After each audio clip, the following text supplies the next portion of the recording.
Hello everyone, welcome back to Forza Horizon 5 with, well, the Supervan 4. It's been in the game for a little while now. I think it was a DLC car. It was not part of the festival playlist, which is kind of annoying, I'm not gonna lie. But it is a brilliant machine, and the fact it exists as a transit-ish thing with nearly 2,000 horsepower is awesome. And originally, I was gonna see what it could beat. And then I never got around to it. So I had an idea, and I just didn't execute it, but I'm glad I did not execute it because later we got this added to the game. The Mitsubishi EVO Time Attack car. I love Time Attack. It's absolutely wild. It's like if Pikes Peak cars did circuit racing. Now, they didn't actually race each other, these Time Attack cars. It's just the fastest hot lap will take the victory of the weekend. And I love the fact that we have a new type of motorsport introduced to Forza. I think it's a brilliant addition and long overdue, by the way. Grid had these for a while, and they're beautiful, maniacal fun. This Lancer EVO is no exception. Nearly 1,000 horsepower, a crazy aero kit, but nowhere near as crazy as it could be, just saying. And four-wheel drive, it's mid S2 class. And that is what we're going to see what it can beat. But first, we have to see what it can do. And that means doing a hot lap of our own. I'm using a flying lap iteration of our previous test track, if you will, on the lap time series on Horizon. So it's a good balance of high-speed sections, low-speed sections, and some really nasty hairpins. This first sector especially, should really help the Lancer. It should really favor it because of that four-wheel drive launch out of the gate. And it does have racing slicks and the full aero kit, so it's pretty fast in the corners. 120 miles an hour on the exit of that first corner is incredible. And then here, that four-wheel drive lets you deploy the power immediately. Most of the cars that we're going to see from this point on are going to be rear-wheel drive, and they are going to struggle on these sections, but this is where it loses time. For whatever reason, it does not have nearly as much grip as you would think. It's fast, don't get me wrong, it's stupidly fast, but it doesn't feel fast, if that makes any sense. It feels very neutral, which I guess is the whole point of a Time Attack car, but there's no crazy shenanigans, no wheel spin, it just does the job very, very well. But it also does not have the ultimate grip of its rivals that we will see later on, so we're going to try and balance that with the acceleration. A 1 minute 0.47 is the target time to beat. And it's not going to be easy.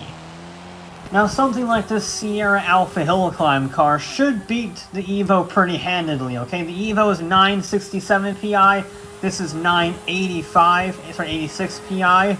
So it's quite a few PI points higher, nearly 20 PI points higher.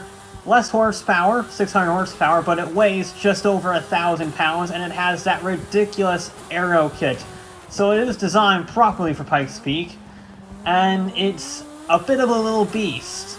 It tops out at 170 miles an hour, as you saw in the straightaway there in the opening section. But you only hit 170 miles an hour once on the opening of your flying lap, basically. So it doesn't really matter, and that means the acceleration from 0 to 120, which is brutal, by the way, is key. And the Sierra does that so well, so very, very well. But we only have one more corner to go. This is a perfectly timed straightaway for the gearbox. No tuning is allowed, and the lowest PI will win. And we're going, and easily crushes it by over a second for the Sierra. That is not unexpected, but a good job nonetheless. Only 4 PI points down the road at 974 PI is the Braam BT62.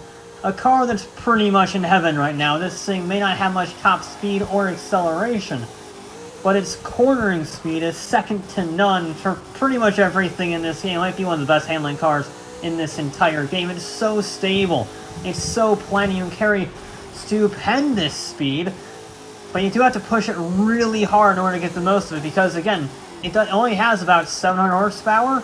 Rear-wheel drive, not the crazy light thing. You know, it's heavier than other vehicles we'll see later on, but the corner speed, making it up in the corner, that is critical. So if you push it hard, and it's very forgiving when pushing hard, you can get serious lap time out of this car.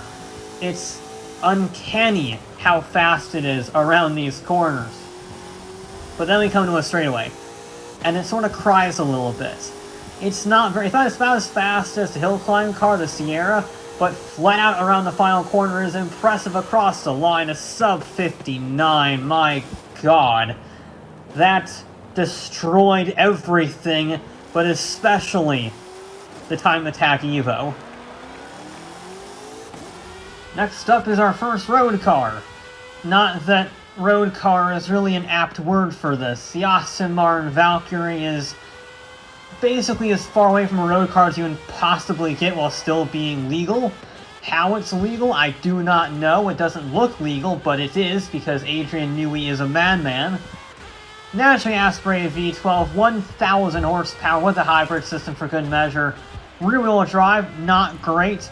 It does get quite a bit of wheel spin, quite a bit of oversteer, but if you can control it, this car on road tires with a license plate is ludicrously fast.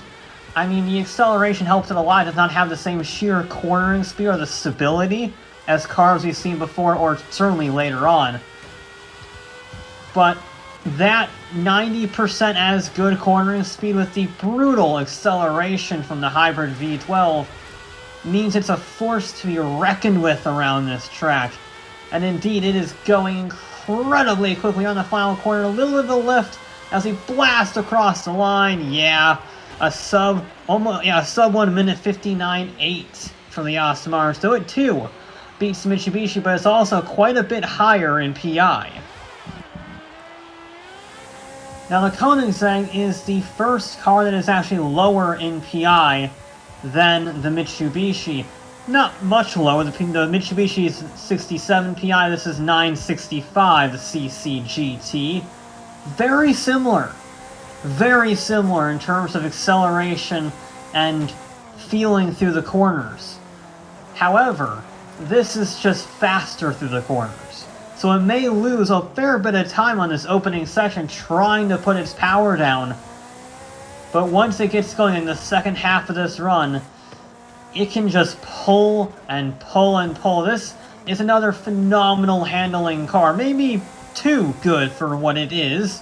You know, an actual GT1 race car. It's not a prototype, it's not a hill climb car, it's an actual GT1 car for the FIA GT1 class. It just never got to race. And it turns in phenomenal. It can go flat out to this final corner. That's incredible for a car this low PI, and it does in fact beat, in fact it's second on our leaderboard, if you will. Beats the Mitsubishi by over a second. Very impressive for 2 PI lower. But now it's time for our last road car. Not really surprising given how high the PI range is on this one. But it's the Ultima GTR, the ultimate giant killer. It may not be the ultimate hypercar anymore, but it is incredibly fast. 1,020 horsepower, 2,000 pounds. It may be a kit car, but that power to weight ratio and the ability to deploy its power, I mean, I'm in second gear here, and I can pretty easily-ish, kind of, put the power down in a controllable manner. And the fact I can do that with that much power, with that lightweight, and for that cheap, it's like 250 grand for this car, and it's faster than $1 million hypercars. And on this circuit, it's going to lose a lot of time in the opening sector because it has no aerodynamics. But the acceleration is so brutal, it can hit nearly 200 miles an hour heading into turn 1. And here is also incredibly fast, but has to brake really hard to make that corner. But then as a run of the line, it's neck and neck between the two of them, and it just beats the Time Attack car by less than 1/10 of a second. Those two are neck and neck, despite being completely different philosophies.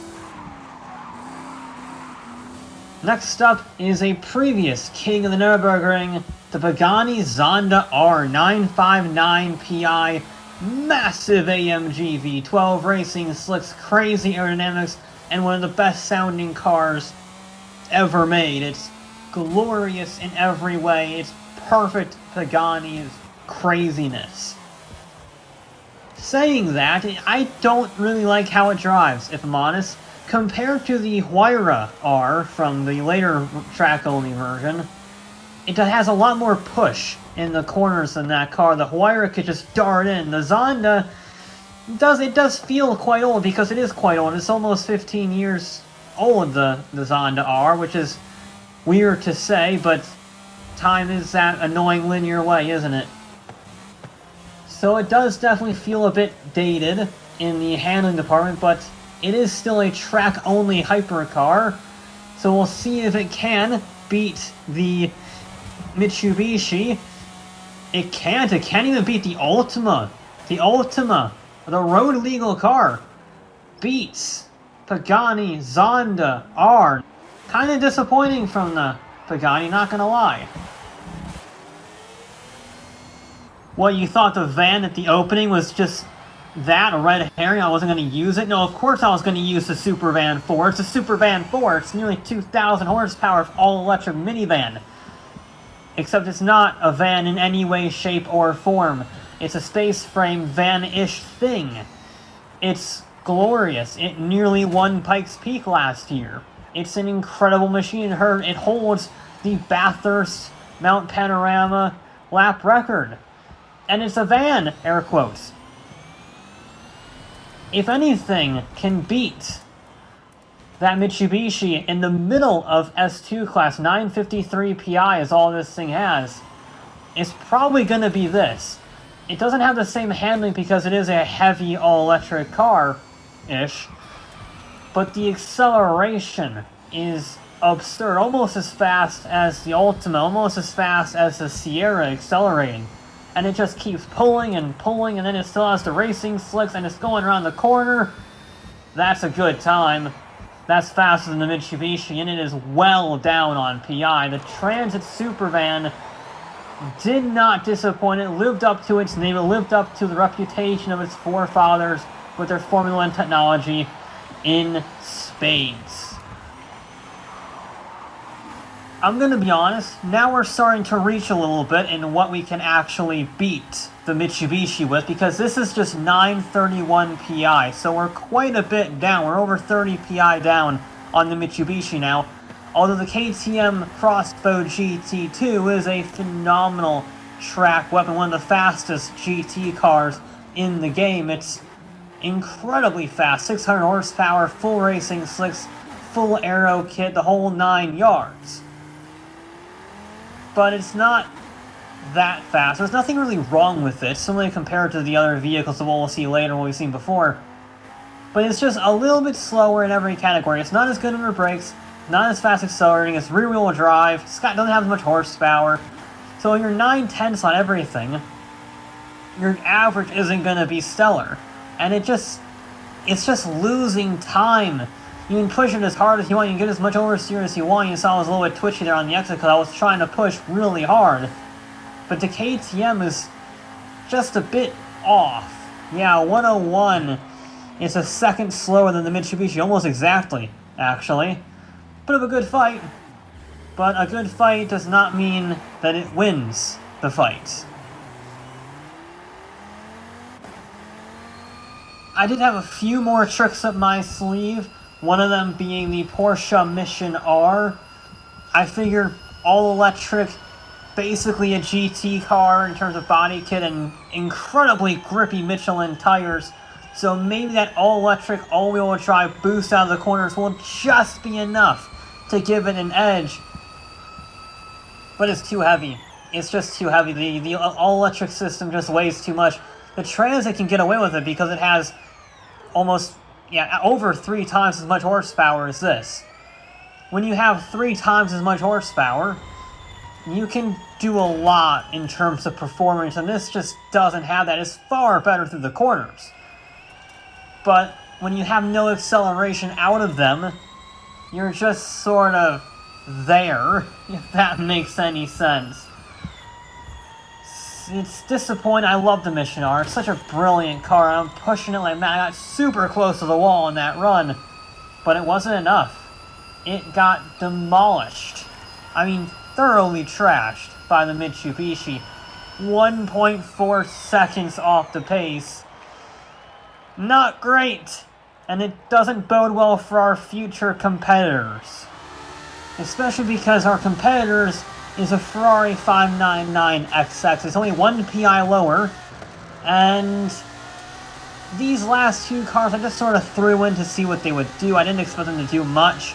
The 599 is front-engined, and it doesn't have a whole lot of aerodynamics on it. You can see there's no crazy rear wing, there's just some fins at the end and a lip spoiler.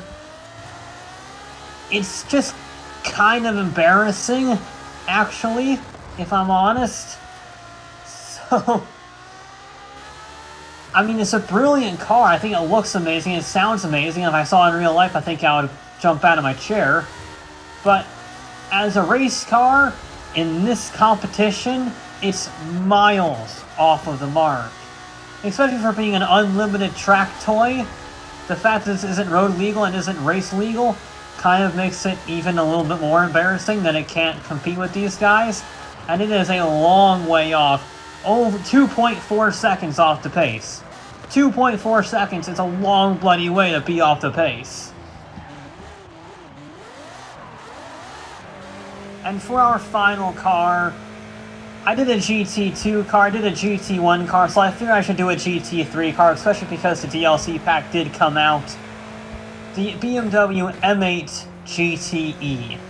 The big M8 is, well, down on horsepower, high on weight relative to this field. It's got the great slicks, which do help it through the corners, but when you only have about 530 horsepower, you're never gonna beat the Mitsubishi. So it's just a matter of how close can this car get, because it is a proper GT3 car, a race-winning GT3 car.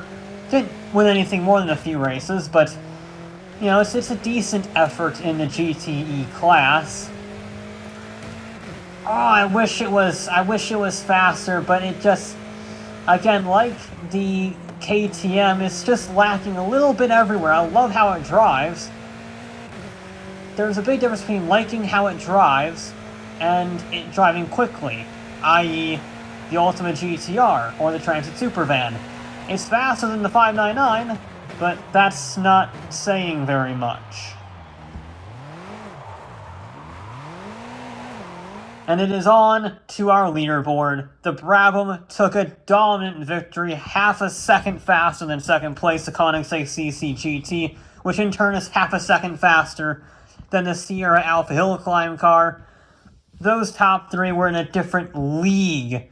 Easily faster than the Mitsubishi. In fact, the Mitsubishi is dead on in the middle. Out of the 12 cars we tested, it finished 7th.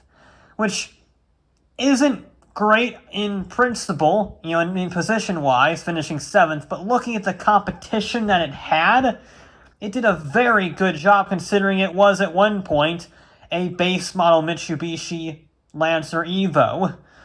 And for it to go toe-to-toe with Conex CCGT's Pikes Peak Hill Climb cars, custom-built track specials, a very impressive showing, and yet none of what I just listed is the winner, because the car with the lowest PI to beat the Mitsubishi was the Ford Supervan, 14 PI points lower. I didn't think it would do it, to be honest. The Supervan is good, but it gets a lot of understeer, but it has so much acceleration and just enough handling that the Mitsubishi can't live with it. It has twice as much horsepower as the EVO, and that goes a really long bloody way. Especially when it also has racing slicks and full aero. I mean, it won its class in Pikes Peak for a reason.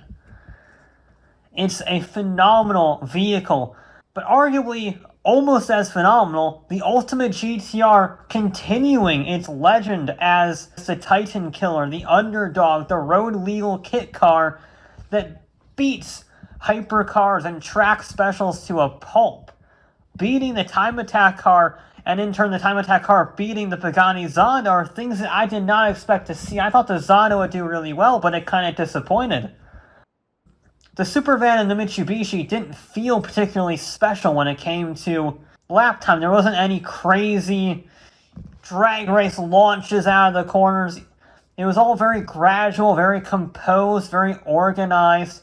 The Mitsubishi was more neutral than the Supervan, but it's also a lot lighter, so that makes sense. But they did their job very, very well, and that is why the Supervan is our winner, and the Mitsubishi is bloody brilliant. But that'll be it for this episode of Forza Horizon 5. I'll be back with more